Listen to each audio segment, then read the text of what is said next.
lorsque le signal produit par le capteur est trop faible, il faudra l'amplifier. Et ça va être amplifié par un composant que l'on appelle l'amplificateur opérationnel ou AOP. Ce composant possède deux entrées, une entrée négative et une entrée positive, et une sortie. Sa particularité, quand on considère un ampli idéal, et c'est ce qu'on va faire pendant toute la durée du cours, c'est d'avoir une résistance d'entrée ici très élevée. Rin va tendre vers l'infini, donc ne va pas perturber ce qui se passe en amont de l'amplificateur. Une résistance de sortie Rout qui va tendre vers 0, donc Rout ne va pas perturber ce qui va se passer en sortie de l'amplificateur. Et le gain G ici est aussi un gain très élevé qui tend vers l'infini. Donc voilà pour les caractéristiques de notre amplificateur opérationnel. On va maintenant voir les deux montages possibles, le montage linéaire et le montage non linéaire. Donc dans les premières séances de TD, on va utiliser le montage linéaire. Alors comment détecter dans un circuit électronique si l'amplificateur est dans un montage linéaire? Eh bien c'est simple. Pour que ce soit linéaire, il faut que la sortie soit rebouclée à l'entrée moins. Alors soit directement avec un fil, on appelle ça une contre-réaction, mais aussi ce cas de figure-là est tout à fait admissible où on utilise une résistance pour passer de la sortie à l'entrée moins. Donc là, on est dans un mode qui s'appelle linéaire. Et c'est celui-là qu'on va voir dans les 3 prochaines séances du cours capteur. Le montage non linéaire, on le verra un peu plus tard, eh ben, c'est par exemple quand l'amplificateur n'a pas de contre-réaction. Par exemple, l'amplificateur est utilisé dans un circuit où il n'y a pas de retour de la sortie vers les entrées. Ça, c'est non linéaire. Deuxième exemple de non-linéarité, c'est lorsque la sortie est rebouclée sur l'entrée plus. Là encore, on est non linéaire. Donc pour l'instant, on va ne s'occuper que du cas linéaire. Et la règle de calcul, donc après s'être rassuré que notre amplificateur était dans le mode linéaire, la règle de calcul est relativement simple. Elle se base sur V plus égale V moins, car ici en entrée, nous avons une résistance infinie, donc il n'y a pas de courant qui circule, et le potentiel de V plus est égal au potentiel de V moins. Alors la méthode de calcul va être relativement simple. La première chose va être de déterminer V plus, puis de déterminer V moins, et enfin d'appliquer l'égalité V plus égale V moins.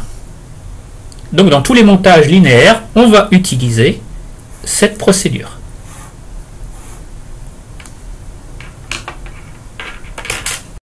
Le montage le plus simple que l'on peut réaliser avec un amplificateur opérationnel, c'est le montage suiveur. Donc la première chose quand on regarde le montage, c'est de vérifier si on est en mode linéaire ou en mode non linéaire. Donc là, on voit que la sortie est rebouclée sur l'entrée moins. On est en mode linéaire. Donc, V plus est égal à V moins. La première chose à faire, c'est de déterminer V plus. Donc, V plus va être égal à la tension d'entrée V in. Et la deuxième chose, c'est de déterminer V moins. Donc, V moins à travers la boucle de réaction, de contre-réaction arrive à V out, donc V- va être égal à V out. V plus égale V- fait que V out est égal à V in ou encore à une fois V in. Ça ici, c'est le gain de l'amplificateur et on voit que cet amplificateur a un gain unitaire. Donc cet amplificateur ne va pas amplifier le signal, Et c'est pour ça qu'il possède le nom de suiveur. En fait, il va simplement jouer comme adaptateur d'impédance. C'est-à-dire, quel que soit ce que l'on va placer ici, même une résistance très faible dans Vout, ça ne perturbera pas la mesure du capteur parce qu'on a ici l'impédance infinie en entrée du suiveur. Donc, montage suiveur, Vout égale Vin.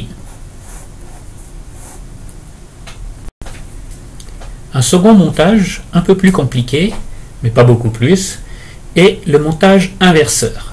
Alors, comme précédemment, on regarde notre amplificateur et on vérifie si l'on travaille en mode linéaire ou en mode non linéaire. Ici, on voit que la sortie Vout est rebouclée sur l'entrée moins à travers la résistance R2. Nous sommes donc en mode linéaire. Et donc, on peut appliquer V+ est égal à V-. Donc, comme précédemment, on va chercher à déterminer V+, et ici c'est très très simple, V+ va directement à la masse, donc V+ va être égal à 0.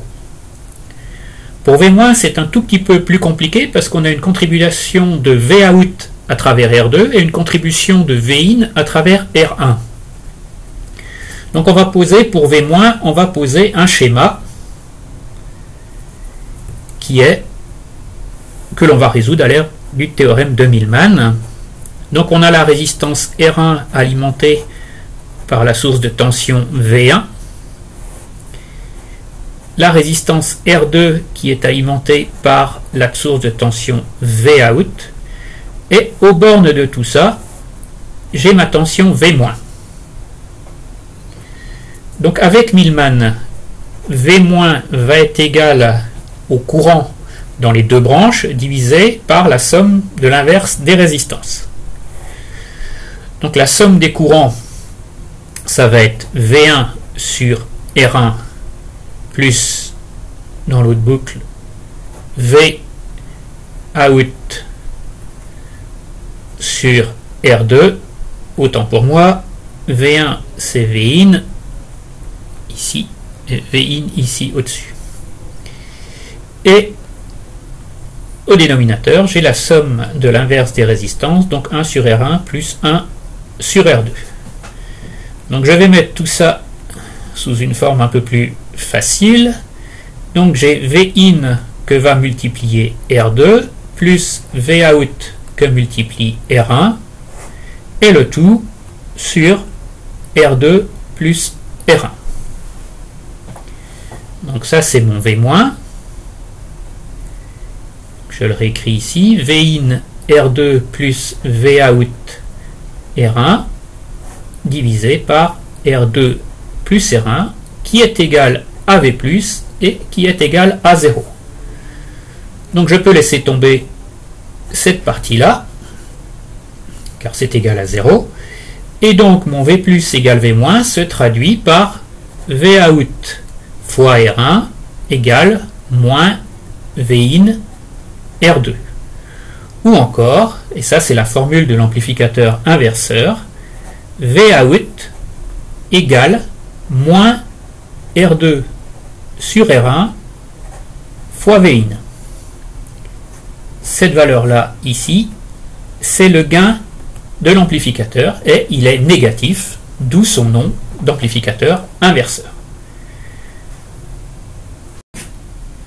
Le montage suivant est le montage amplificateur non inverseur. Donc, comme précédemment, on vérifie le mode dans lequel on travaille. Donc ici, la sortie Vout est rebouclée sur l'entrée moins à travers la résistance R2. Donc nous sommes en mode linéaire. Et donc je peux dire V+ égale V-. V+ va être simplement égal à Vin. Vin est directement connecté à V+, sans rien d'autre. Donc V+ va être égal à Vin. Et pour V-, je pourrais utiliser Millman, mais je vais utiliser un simple pont diviseur. Donc ici, j'ai la tension Vout. Je passe dans R2 pour arriver à la tension V-. et je repars à la masse à travers R1. Et donc ici, en appliquant la formule du pont diviseur, j'ai V- qui va être égal à Vout que multiplie R1 sur R1 plus R2. Donc je reporte ça ici. R1 plus R2. Donc ça va être égal à V+, qui est égal à Vin. Donc en finale, Vout va être égal à R1 plus R2 sur R1 fois Vin. On l'écrit d'une autre manière, en général on l'écrit de la manière suivante, Vout égale 1 plus R2 sur R1, le tout que multiplie Vin, et on a maintenant le gain de cet amplificateur qui est bien un gain positif, d'où son nom d'amplificateur non inverseur.